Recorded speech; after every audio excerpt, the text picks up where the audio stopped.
Hey YouTube, I want to make yet another video, and I think this one is one where if you're a person who has doubts and is skeptical, but you're scared of letting those doubts manifest themselves, or you're scared of looking too skeptically because you're afraid of what will happen on the other side.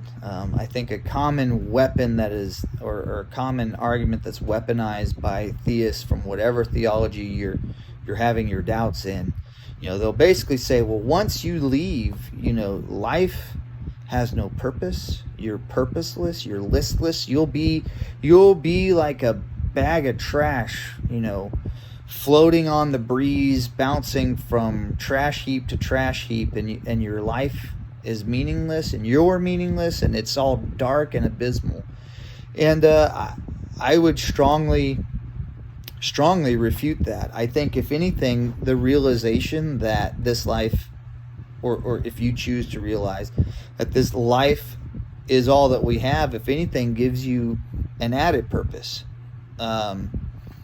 Because for those that believe that there is an afterlife, according to the major world religions, you can actually live your life, you can live your human existence pointlessly, as long as you make the right decision before you die, and you can be forgiven and absolved of your sins, and you can live eternally in bliss. So in other words, you could live the one existence that you had, being a terrible human being, not investing in other people, not investing in things that matter, not leaving a lasting impact of kindness and goodness and generosity towards others, not lifting up the people around you, not being a good member of your family, not being a good father, mother, sister, brother.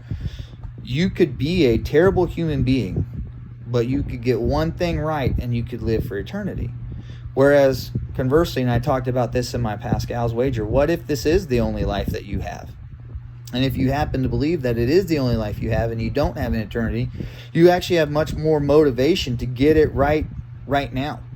Instead of being like, well, I'll be a better father in eternity, or, I'll be a better friend to people in the next life. This is all you have. This is all that you can do, and your only lasting impression on this world will be the people and the lives that you impact now. And so I think that's one way of realizing that, no, you are not purposeless whenever you if you choose to be a skeptic or an agnostic, or if you just happen to be those things. I keep saying choose. For me, I couldn't choose. I tried to choose to remain a theist, and I could not. So excuse me when I say that. I'm just saying it colloquially. What I would say, and I would agree with the theist, is that if you accept that the only purpose that you exist for is to praise an internal being in this world and the next, then yes, you no longer have that purpose. But if you really break it down, that's kind of a mundane purpose anyway. I'll never forget even whenever I was still adamant in my faith, and one of my friends, who I think was a lot more honest and open about the doubts that he had as a teenager, said, I think heaven's going to be kind of boring. I think that I just picture myself in some like adobe or mud brick house with a rudimentary bare wooden table, and it's just Jesus and me sitting there, not really doing anything fun, just kind of sitting around eating dinner. And how was gardening today, Jesus? Well, it was good. And so I think that there's room to make the argument that do you really believe that your whole purpose is to exist to magnify an eternal being? And I don't mean that as in to say it's really all about you, because I don't think that that's what life is about. I think life is about enriching other people and living a life that is enjoyable to you. Yeah, I do believe in that, but I think what science and psychologists have shown is that human beings feel good when they take care of themselves to a certain degree, and then whenever they impact and benefit other people's lives. I believe that. But to say that our purpose is really to join the multitudes of millions and billions of other people in some eternal realm, singing praises to an eternal and godlike being, and that's what our purpose is to do that. I think there's room in the middle, is what I'm trying to say, and I think that middle is a lot more comforting and seems a lot more enjoyable. Of course, someone who lives their life selfishly and only wants to satisfy their physical desires and urges lives a pretty hollow and shallow life. Conversely, if you live your life entirely for someone else and you don't take part in any of the things that give you enjoyment and give others around you enjoyment, if you're all vacuously praising some entity, I don't know that that's necessarily enjoyable or healthy either. I think that a middle way of where you take care of yourself and you maximize your enjoyment out of life, but you also maximize the enjoyment of others, the investing time in others, that seems a lot more purposeful and useful than either of the other two extremes that I just talked about.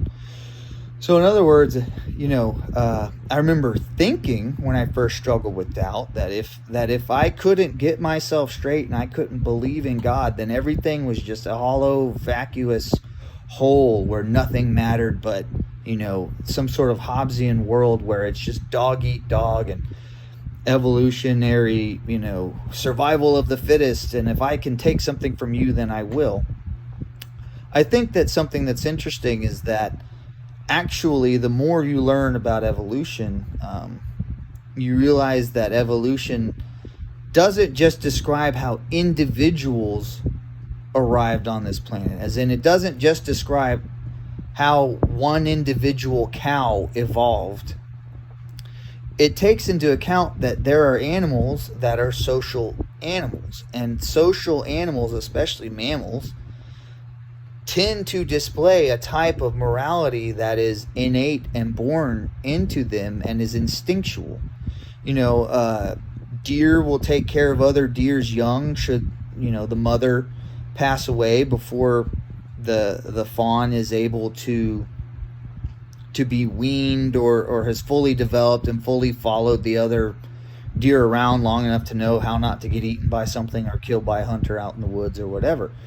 And there's an evolutionary reason for that. The reason why a group or a species could outlive the other species around it long enough to pass its genes on more is because it had integrated into its genetic coding a system that said, hey, even if an individual dies, we will program, and again, I realize I'm saying program, I don't actually mean that it was programmed by some sort of designer or creator, but I just mean if you had two groups of deer, one that was a social group of deer and one that was not a social group of deer.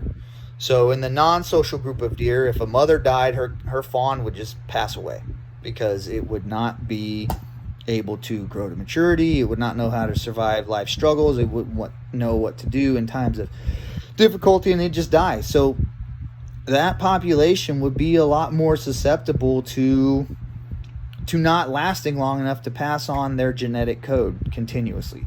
Conversely, if you have a group of the same physical structure, same animal, but it has coded into it to be a social animal to take care of those that look like it, even when the mother's dead or some other tragedy befalls the animal, there's a reason why that group of animals is going to pass on its genetic code. So similarly, I think that what we have in terms of human morality is a more derived and a more refined version of those very same evolutionary principles. And that is that we do things that benefit and take care of and care for other human beings so that we can continue to pass on our genetic code. And as I think we're learning here in the 21st century, is that mental health is a large component of how well human beings live, whether or not they die early. death by heartbreak is a real thing. People who struggle with depression and other mental illnesses, it seriously impacts their ability to live, their ability to deal with other human beings, their ability to pass on their genes. And so I think things that we consider to be morality, I think there's a perfectly natural explanation for them. When you treat people poorly, when you're unkind to them, it does impact their well-being and their mental fitness and their mental healthness, their mental wellness. And I think it makes them struggle. And if they struggle, they're probably not best suited to win the selection of a mate in order to pass on their genes. And so similar but much more detailed than deer who do choose to adopt a lost fawn in the woods versus a group of deer that don't. I think that we have evolved into people who realize that we need to care for and invest in the emotional well-being of other human beings. And that's kind of, I'm not laying out this is my definition of morality or this is my definition of ethics, but I think that that's something like a baseline or a very rudimentary construct of what it would be, is that things that we consider to be good are things that tend to elevate and lift others up and make it possible for other people to continue to live and to be their best selves. And if they're their best selves, they also happen to be the most suited physically, mentally, and emotionally to support further breeding and passing on of their genetic code. So I don't think that it's a surprise that we've arrived at some sort of world where morality is a thing. I don't think that it means that we're listless. I think that if you live contrary to what is generally considered to be a moral life, you're going to be an outsider. You're going to be a fringe member of society, and you're going to struggle to pass on your genetic code and your genes.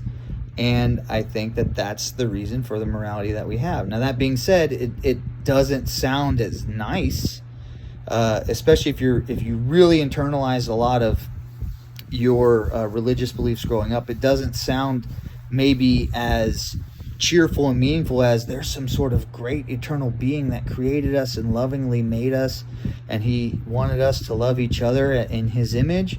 You're right, it's not that same image, but once you unpackage it and you deal with it, it's not some sort of dark, stark reality where you think like, wow, there's nothing keeping me from just stealing and taking and amassing whatever I can. Yes, there is. There's your own genetic coding in you that realizes that when you take things that don't belong to you, you're hurting other human beings. You're hurting the herd. You're hurting the group of other fellow human beings like you. You're making it more difficult for your own species, and you're inflicting pain on other people that are like you. And that is something that genetically, evolutionarily, anthropologically, we've evolved to realize is not a good choice and is not bad. Even if it's instinctual, even if you can mentally explain why doing something that you did that hurt another person, even if you can explain why it was a good thing to do, the instinctual, the most basic part of you knows in your heart of hearts that it's actually wrong, and that it's not something that you should have done, and it doesn't let you off the hook. So that's my counterpoint to when people act like, when theists act like if you are a skeptic, if you're agnostic or an atheist, that you actually live some sort of pointless and dark, lonely, meaningless life. It's not true.